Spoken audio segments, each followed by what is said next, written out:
నమస్కారం ఘంటారావుకు స్వాగతం. ముందుగా ప్రధానాంశాలు. హైదరాబాద్ మల్క్పేట్లో కాల్పులు కలకలం. నాగర్ కర్నూలుకు చెందిన సిపిఐ నాయకుడి హత్య.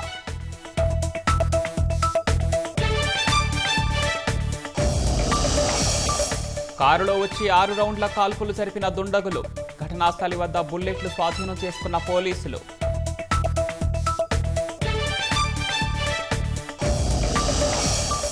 ఏసీబీ అదుపులో నీటిపారుదల శాఖ విశ్రాంత ఈఎన్సీ మురళీధర్రావు. ఆదాయానికి మించిన ఆస్తుల కేసులో సోదాలు.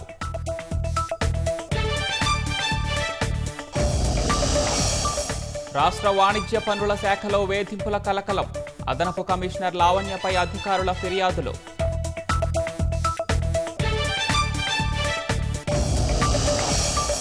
నేడు భూమిపైకి అడుగు పెట్టనున్న శుభాంశు శుక్లా. మధ్యాహ్నం కాలిఫోర్నియా తీరంలో దిగనున్న వ్యోమ నౌక.